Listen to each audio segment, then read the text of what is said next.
Hello, everybody. Look, some people are still at the dessert. I skipped the dessert because of Wael, I have this healthy guy there, and so today, so I'm very happy to be here.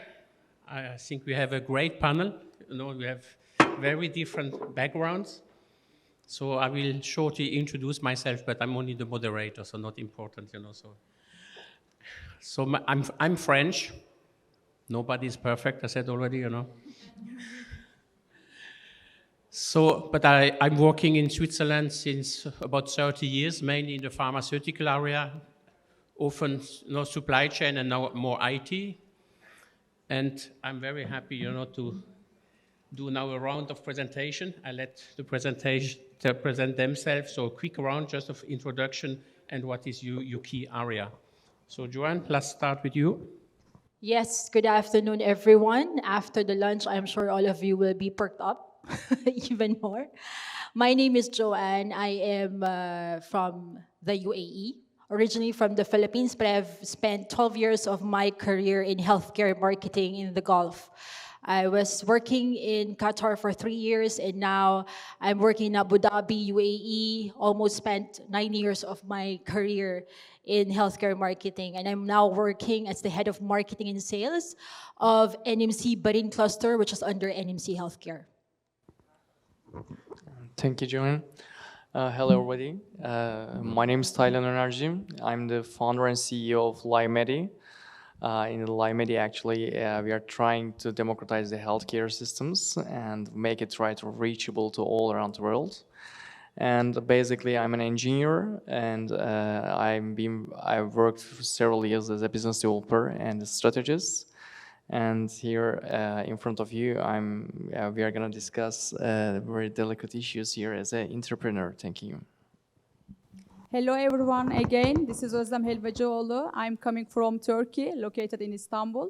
And I'm really the Director Customer Service and Supply Chain at Medtronic for 8 years. I have a supply chain background.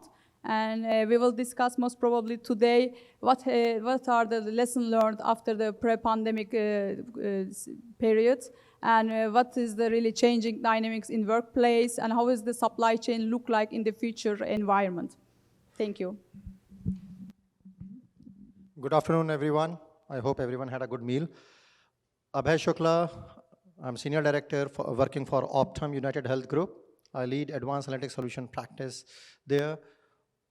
By nature, I'm a data scientist myself. Have worked into industries like retail, financial services, telecom a bit. And for last 13 plus years, it has been all healthcare, spanning across, be it payer or insurance provider, or even pharma companies. I work across trying to help companies transform the healthcare strategy and how AI can drive the next wave of change. Looking forward to the discussion. Thank you. Hello, my name is Wael Jaber. I'm Lebanese. I studied in Canada human kinetics, where I became obsessed about health and started fitness education since year 1998 through the Sport Performance Institute in 2000. And we started to spread the fitness education certification in the Middle East. And recently I became partner with the Canadian organization, so working on this globally. And hopefully we can spread health and awareness all around the globe. Thank you very much. That was the closing words. So let's move to the next question. So you see it's a very diverse panel. So let's start again with you, Joanne. So mainly on healthcare marketing. So COVID-19 has changed the healthcare in the last 2 years more than the 15 years before. So how has COVID-19 influenced the landscape of healthcare marketing globally? That's a very interesting question, Philip. I know most of you came here with a thought that yes, everything has changed for the past 2 years faster than we have thought, and we have seen that in healthcare also. I have been in hospital setting for almost quarter of my career, and the last 2 years were very, very challenging for us. I think this is the first time that I'm hearing a healthcare voice to actually talk about COVID-19. Every conference that I go into, it's either the pharma companies, the patients who will talk about COVID-19. But this time, I'm very privileged to talk about healthcare. And one of the things I could actually boil it down into three things that we have seen changed for healthcare, or how COVID-19 influenced healthcare. First is that in the past, we were doing a lot of advertisements on print in magazines. And there was a time in Abu Dhabi where we had to stop printing newspapers and magazines because of course, of infection of COVID-19. So we had to shift budgets from the traditional print to online. So basically, we have to make sure that our presence is very well felt online. And then that goes the same with regards to people starting to work from home. So the outdoor messaging, the billboards, it doesn't anymore become relevant for most of us. So we had to stop advertising outdoor media, instead shift that again to where people are. In TVs, the consumption of TV has risen, along with, while they're watching TVs, they are actually on their iPads or their mobile phones. And I think that has shifted not only here in the UAE, but globally. So we have seen advertisers shift budgets from the traditional media to online media. Even for events, we used to have a lot of events for doctors, face-to-face, CMEs, continuing medical educations. And then we had to shift that to a webinar because of the protocol that, you cannot have face-to-face conferences for a certain time there. So it radically changed the way we communicate to patients and to doctors. And the second point that we need to remember during the COVID-19 pandemic, I think this is one of the things that are very important for businesses to also consider, that there is a big influence of the government protocols in terms of how business models are shaped in healthcare. Because, for example, I went to the US last year for another conference, and on my way back to Abu Dhabi, I had to get a PCR test.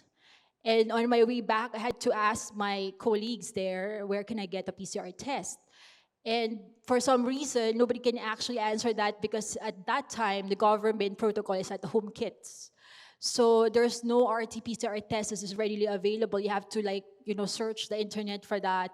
And, comparing to that in the local market here in the Abu Dhabi, where everybody would know where they're going to get the PCR test because the government protocols. So what I'm saying is there is a relationship between government protocols and business models of healthcare facilities, because the patients also react to that protocol of the government. And I think the last point, Philip, I would like to take is that marketing communications is very much important. It remains to be important during COVID-19 because we stopped advertising and we started communicating the purpose of healthcare in the whole scheme of things. So I think those are the learnings that we have seen and will continue to see in probably the next months or years as it is. Thank you very much. So let's move to the next question, more about digital health. So Thailand, what kind of role did digital health play during the pandemic? And can it also become a promising alternative after the pandemic? Thank you, Philip. Good afternoon, everyone, again. I think how it affect, if we talk with that, if we start like that, there are two major points in that regard from my point of view. The first one is the data sharing. I'm not talking about the sharing about news or getting a faster communication, but the sharing of the healthcare data, like the test results, the test numbers, statistics, side effects of the new variants, and etc. But how could we share that? Because the healthcare data is started to become more digitalized. That's how we're able to do that. And if we compare it, for example, the Spanish flu like 100 years ago, and let's imagine that we could not share any data as of today, and when we take also into consideration the population difference, most probably the consequence of the COVID-19 would be like a world war. But as of today, by sharing that data, we could able to fight against this COVID-19 altogether. And that's the first point. And the second point, of course, the taking of the workload on hospitals, as Johan may also agree, because people also started to provide some remote health services. They had to provide some remote health services, but I would like to underline that part. People started to understand and accept that their physical presence is not required for every health issue anymore. So it's not only make it more convenient for hospitals, it's also made the appointments much more efficient. So I think from starting from that point, there's no going back after that point. Thank you. Yeah, and I agree with that, because I think the topic about staying at home as long as you can was already a topic before, but it was accelerated with COVID-19, that you only go to the hospital when it is really required. Huh? Yeah, maybe, you can only go to the hospital when it's required, but people used to go to the hospital also when it's not required as well. So right now, even it's required, you are not going to the hospital somehow. So that's the major effect. So that's what I think. Okay, so now move to the next topic, workplace. So, Özlem, so how will the future outlook of new workplace and working models after post-COVID period under changing dynamics in healthcare sector be? How the work environment has been impacted? And I think it's very important also from a big company, like Medtronic, to have a view what is the impact on the work. I can also give some examples from Medtronic as well. I can say that the pandemic situation is really accelerated the change, the working models in most of the companies, especially in healthcare sector. And I can say that also some of the people and in other sectors, they lost their job, but this was not the case in healthcare sector. And after this good experience with the remote working after 2 years, most of the companies in healthcare sector, they started to think differently about how they can apply the best working models with their employees, which we called hybrid model. Most probably most companies, they will start to use the hybrid model, which is also preferred by the employees as well. This is really important for the employee engagement. But it is also important when we apply the hybrid model, it is really important to take into consideration the financial stability, the operational continuity, and workspace and commercial flexibility at the same time. I think traditional models, they will not work anymore after the pandemic situation, and we need to adopt the new working and more flexible models with the healthcare sector companies. Thank you. So next question to Abe. What are your perspectives on healthcare analytics industry transformation post-COVID? Thanks, Philip. The way I look at AI, it has not left any area of the healthcare which has not been impacted by it. Not only that, during the pandemic, everything, as everyone else echoed that, and I'll echo that, it got expedited at a rapid pace. If you talk about that, that data security, data sharing, digital health, some of the presentations in the morning, they already touched upon it. Beyond it, I'll say the way care delivery has been happening, there has been a transformational shift in that.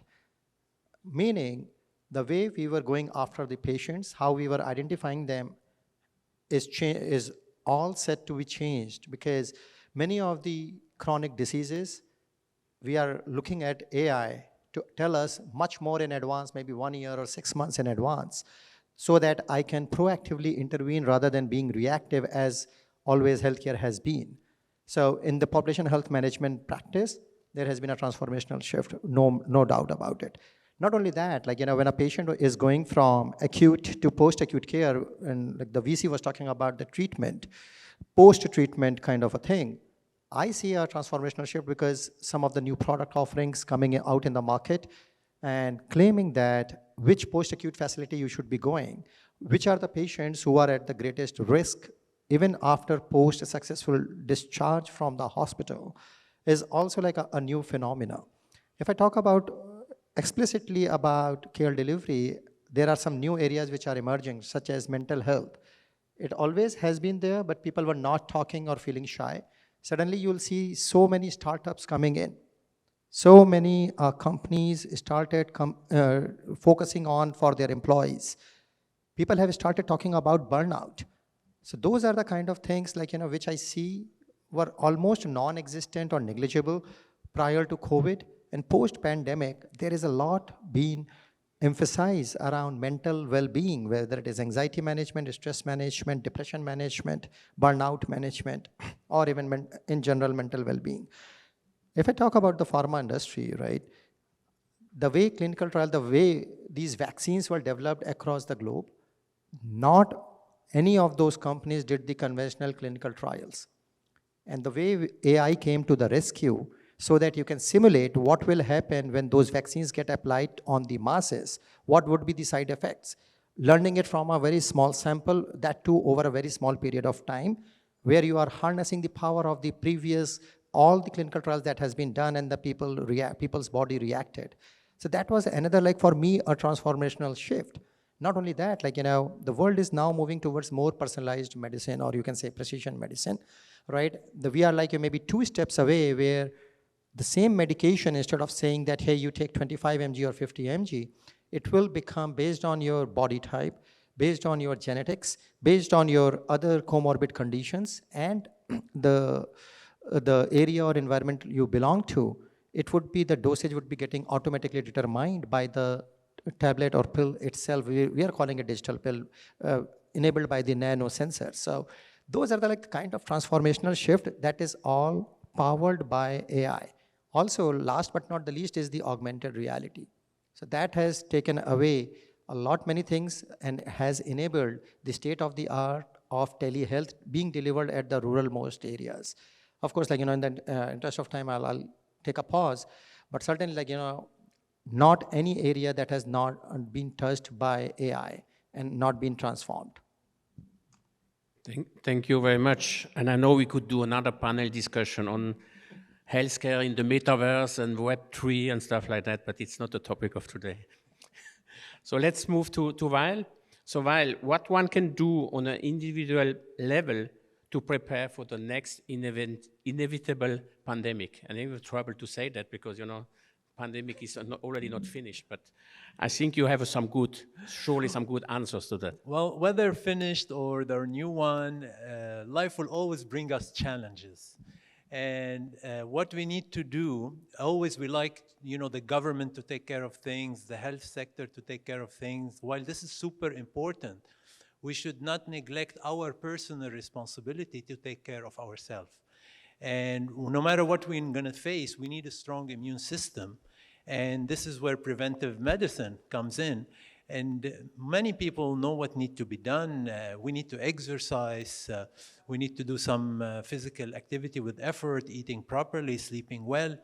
The thing is, there is a lot of misconception around these parts. For example, exercise. Many people think I need to exercise for an hour and a half or I don't get benefits, so they will never start. Many people think if I want to exercise, I need to get the good body, so they never move into the immune system and energy level raising, which requires sometimes 15 to 20 minutes. So when we tackle these issues through awareness, and now social media and everything is creating wonderful awareness, but sometimes also confusion, because we start to see role models that out of the dream. So we think that this is not possible for us, so we never start. One of the biggest misconceptions in sports, for example, exercise, no pain, no gain, which is not totally true, because it is no pain, no gain during exercise, but it's supposed to be pleasure after, and that's what athletes feel. When people start and think no pain, no gain, they suffer. The brain thinks like this is too hard, too much, and then they end up stopping and think they're a failure. So a lot of the awareness need to come around this so that people would start taking care of their individual health. Thank you. Thank you very much. So you even touched the hormones part from this morning without talking about it. Huh? So it's dopamine. So let's move next question for you, Joanne. What are the expected parameters for leadership in terms of change management for more efficient organizations? Anna, sorry. That was the question, but for Özlem. So again, Özlem, what are the expected parameters for leadership in terms of change management for more efficient organization? How to prepare the workforce? Yeah, it's related to my first question. After post-COVID-19 situation, the expectation from the leaders also has been changed. And people leaders, they need to adapt new leadership skills because with the traditional models, it is not working anymore to really work with the young generation especially. And what is really expected, especially from the leaders in healthcare sector, for example, to be more resilient in VUCA times, to be more agile to change management for especially, and to be empathetic because the young generation, it's really, they are requesting and expecting not only the numerical KPI driven performance, they would like to see the social network, career development, well-being from their organization. That's why it is very important the role of the leaders in the healthcare companies because the leaders are the bridge between the employees and the organizations. That's why the role of the leaders are very critical in the new future in the healthcare sector, I can say. So thank you very much. I think it's a very important topic that you just touched also in terms. I think the key challenge, it is a change of culture. Yeah. You know, we have many big pharma and other companies performance driven, and now we talk about people. You know, to take more into account, as you said, the younger generation, they have other things. You know, people are sometimes joining your company also because of your corporate social responsibility activities. More and more, the younger generation is looking for that, and they may select one company rather than another because of those activities. Yeah, exactly. So next question, still not for you, Joanne. So next question is for Thailand. How can digital health play a more vital role during the next pandemic? What should be done for that? Working right now. I think up to now we already discussed that how they play their role, like for the sharing data and etc. But I think from now on we should use the digital health not only for sharing data but also for the treatments as well. Because in the next pandemic we will not know the cure or the treatment of the new virus as well. So what should be done in that regard? I think maybe a more standardized, uniform platform should be emerged. Multinational, I'm talking, as one of our speakers in the morning session also mentioned. We have passports to travel globally. In all of them, there's a unique information, but this passports are the kind of standardized forms for everyone. So maybe there might be a digital health passport for everyone all around the world, or any other kind of platform just for medical doctors to make them cooperate. Because if you are fighting against a global virus, we should fight against that globally and together. I know that somebody, some of ours among the audience can think that what about the capitalism, what about the free market rules and everything? But I think the life is the most important thing right now. And this pandemic does not affect the lives only, the economy, growth rates, and other the supply chains, etc. So we should not be looking from the profit side, but we should be looking from the health side. And the only way to do that, to come together globally, is going through the digital way. That's what I can say. So thank you. I couldn't agree more with you than that. And of course, there's a long way to go, and even more if you start to talk political, you know, Exactly. of course. But as I mentioned before, I'm living in France, but 10 kilometers from Germany, 10 kilometers from Switzerland, 3 different countries. I don't tell you what my experience was during the COVID with 3 countries, doing the things at different times, different things, different roles. So just around a few kilometers. So I think I fully agree about the need for this, you know, standardized and global, at least, applications, you know, so that we can have this data. But the political things, I don't think we are going to solve so easily. That Germany is talking to Switzerland and France at the same time. So, Joanne, finally, still you. As you are all now hopeful of being on the other side of COVID. That's what you said, huh? What do healthcare marketing strategies look like now? What are things to keep in mind as you market strategize post-COVID? What lies in the future of healthcare marketing? Right. You know, after all that we have said and done, I think it's still the patient that is king. it's still a patient-centric experience that we're all aiming for in all healthcare companies. And I think we continue to be that. On the first day of the lockdown in Abu Dhabi, I actually went not at home, but I went to our call center and started listening to our patients. And that is very interesting for me because on the very first day, I am hearing patients asking for, do you have telemedicine? Do you have a way for us to consult the doctor using, webinars or, probably Zoom or MS Teams or something like that? So, we have heard patients also ask questions like, do you offer drive-through vaccines? Do you offer drive-through PCR tests? Is it open 24 hours? So these questions actually help us to reevaluate and redesign our business models such that we'll be able to serve those patients who are asking for those. At a time that a lot of healthcare companies are struggling for probably, top line and bottom line, I'm very proud to say that the team was able to go into the game early because we're able to really listen to what the patients wanted. And when there were no PCR test drive-thrus in our area, in Mohammed bin Zayed City, we're the first to do that. And the line is just so long, and they don't have any choice because we're the only provider who provides that. And I think ultimately that boils down to the point where we listen to the patients. And COVID or not, I think that will still be the game. That will still be the name of the game. Second, I think, is that content is still king. As marketers, it's our job and our role to spread what exactly is being done in the healthcare facility. Because a lot of times, there are a lot of good things happening on ground, but are not echoed in different spheres and not communicated well. So what happens, patients don't know about it. They don't know that you offer the service. They don't know that there's this new technology that you're using to treat patients. And I think that's the role of marketing. And we have to continue on giving that messaging that you are a thought leader, that you are caring for your patients, you're caring for your medical team, you're there, COVID-19 or not. I think that's a role that marketing has to continue, whether or not we're in the pandemic. And I think thirdly, COVID has given us this thought that it is not anymore important, or it is important, but it's not anymore as critical, your 3-year plan versus your 3-month plan.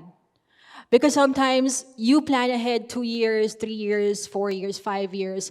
Only one pandemic, you would actually see yourself changing your plan, reevaluating things.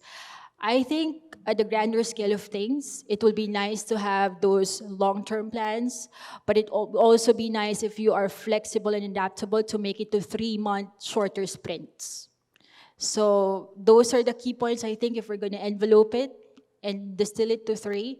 And I think that's a takeaway for all of us. Thank you very much, Joan. So next question is for Wael. Many people are aware. Now let me change the question. Philip is aware of the things he needs to do as individual to improve his personal health, immune system, and overall well-being. Yet he finds it hard to take what he knows into practice. So I take it from you.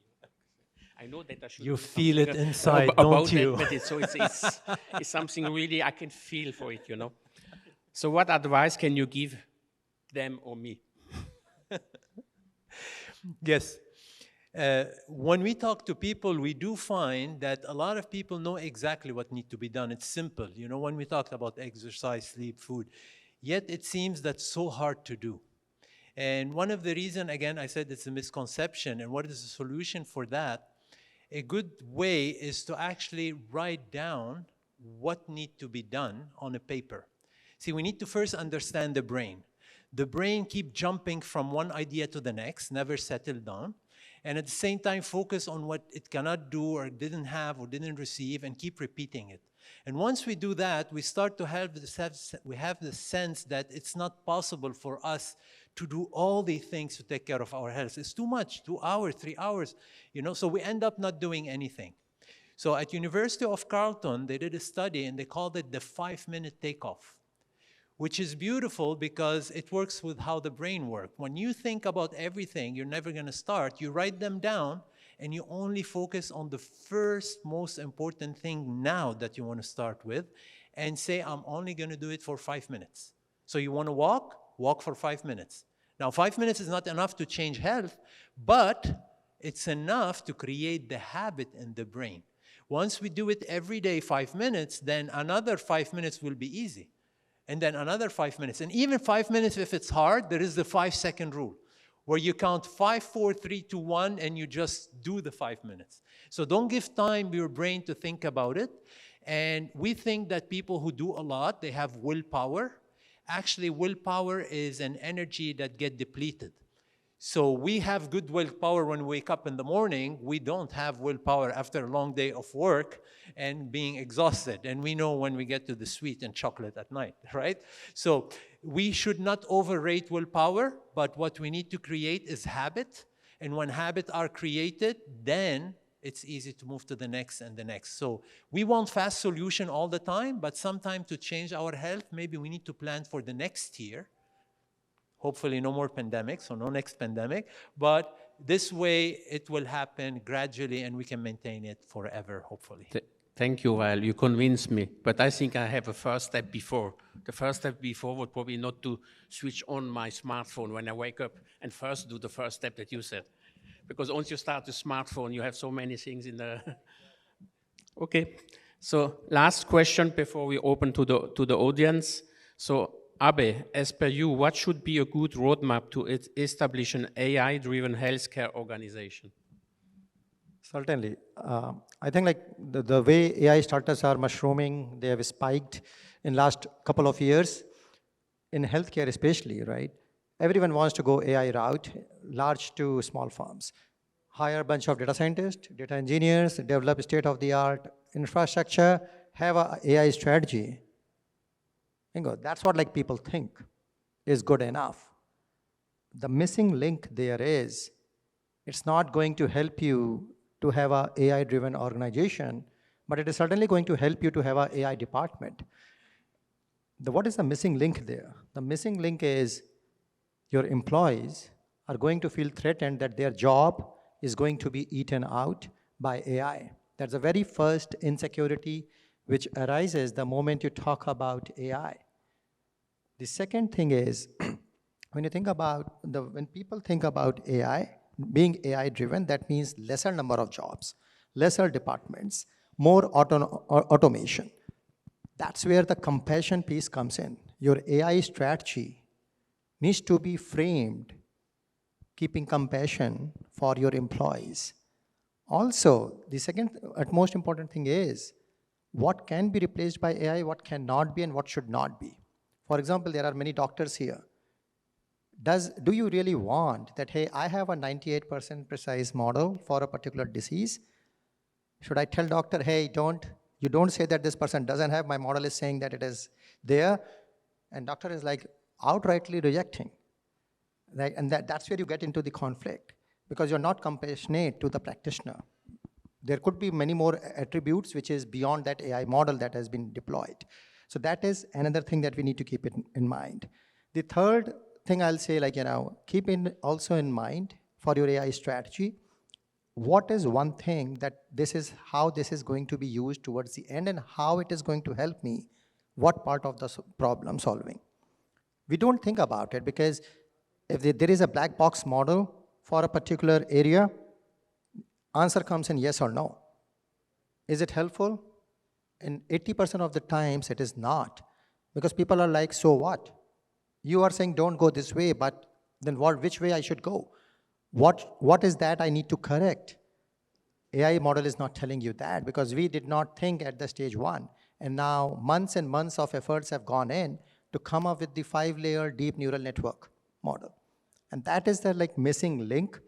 When people formulate the AI-driven organization, they miss out most of the times and most commonly, and that's why we say, and we see even Google comes up with a model with your retina scan, I can tell you n number of disease. When it is deployed in the real world at Mayo Clinic, it has to be recalled. And the same story is true for IBM Watson. I don't want to go into like a number of stories, but the thing is, what is the missing link? Because without understanding the domain, without understanding the people who are going to do it on the ground, without understanding how it is going to impact the patient or the members of the community, you developed that AI model or formulation. Stop doing that. Have it like, develop a compassion for your employees. Think about the final use case. Then when you come back, you're able to communicate it in a very effective manner. And to me, that's the key to develop a AI-driven organization. Rest of the obvious thing everybody knows. So thank you. Thank you very much. So I have some more questions, which I'm not going to ask because I prefer to open the discussion. If there are any questions in the audience, and we can still go to the question if there are no questions. So.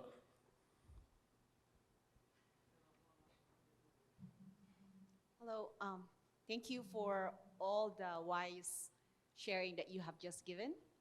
So the pandemic showed us that human resources, to the point of our last speaker, is the central need of healthcare. I know that we're talking about AI and all. However, I want to ask this panel, we have a shortfall of 5.9 million nurses and 4.3 million doctors in the world, as per WHO. So I know that we are in a private practices all here. However, I think this is something that we need to think about, and I would like to hear what ideas do you have how to tackle these needs, because even today in the US, the traveling nurses are making, I think, 3 or 4 times of the salary of the nurses that are full-time working in the hospitals.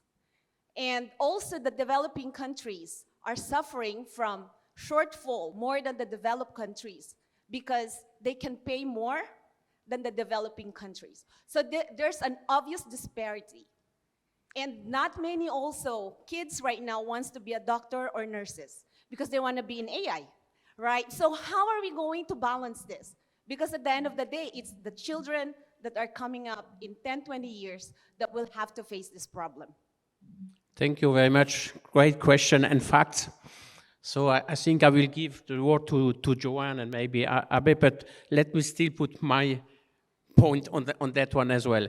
I think first of all, and again, that was even a discussion before COVID, and I think COVID accelerated the need for that. So my point is, and you know how much resistance there was also from the doctors against AI, because I think it was not well marketed. It's kind of, AI is going to take my job. That's wrong. There are not enough doctors, there are not enough nurses, as you mentioned. So AI, we should use AI to filter and to facilitate the work of the doctors and the nurse. If I take, for example, an X-ray, you know, I can put AI on it and put initial diagnostic, and then the radiologist would put his human touch on it. I have a great friend in London. He's the most watched surgeon in the world. He's Professor Shafi Ahmed. He's doing virtual reality, AR, VR surgery with thousands of people following him in the schools worldwide. And he's saying, Philip, I'm an oncology surgeon. I need to talk to the people. I need to tell them that they have 2, 3, 6 months to live. So whatever the technology can remove from my work, I take it. And that's my point. I fully agree with you. We don't have enough doctors. We don't have enough nurses. What can we do to ease that work? Because they are leaving the jobs with what is happening actually with the COVID. So that was just my point. So maybe. I would like to add a little bit thing. Also in the morning sessions, we discussed about something.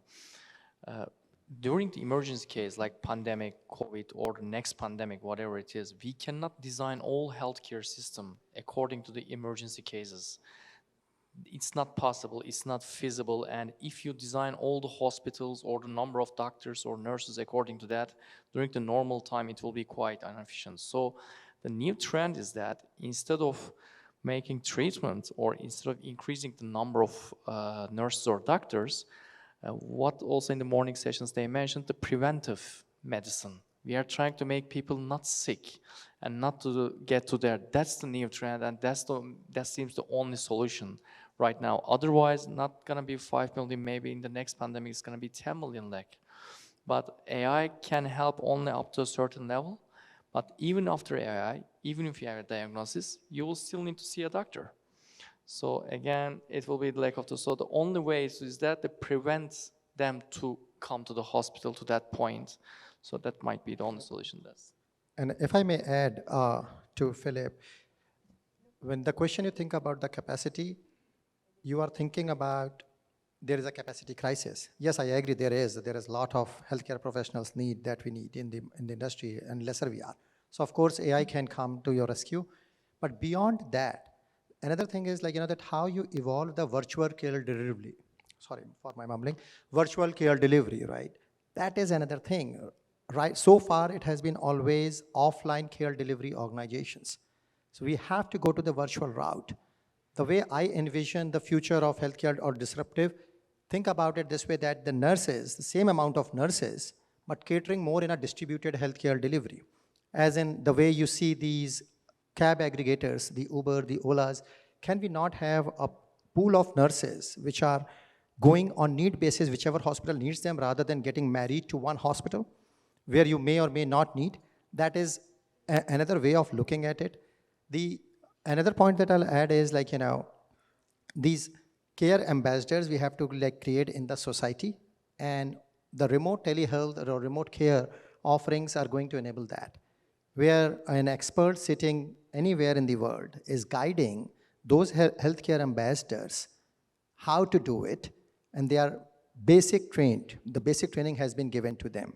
So if you're able to do it, I'm sure to a large extent you will be able to solve that crisis or the capacity. Yes, that's actually a very interesting question. 7 years ago, before the pandemic happened, there was a report released by AC Nielsen saying that in the Gulf, there's actually a shortage of medical professionals in the Gulf, around 28 to 32%. And I think the government has made stances in order to address that even before the pandemic happened.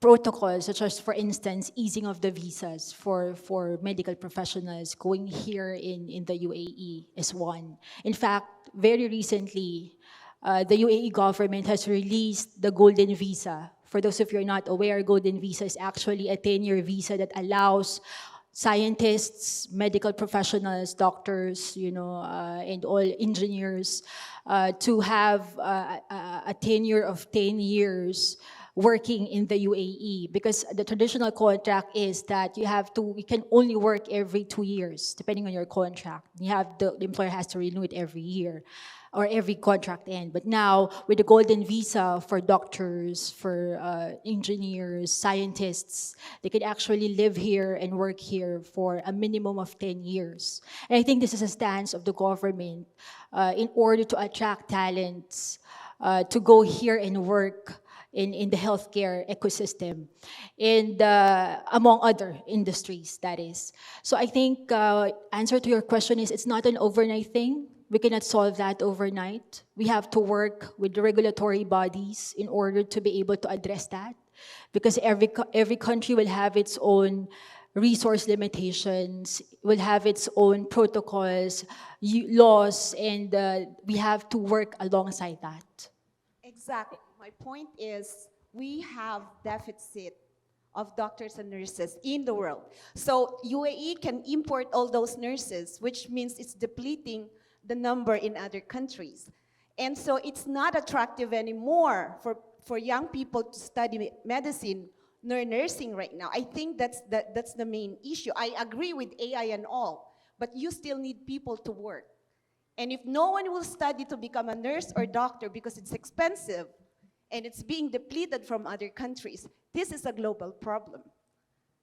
So that's just, that's No, just no, the point. you're right, and we could talk for hours. As I said, you mentioned also the salary. You know, like some of those jobs, because as I said, they are nurses and nurses, are not well recognized. I'm coming from France, I can tell you, they are not well paid there, and that's also the reason. Now it's becoming more difficult. They do incredible hours since months and years, and are not well paid. So there are many reasons, and we should probably fix a lot of things, yeah.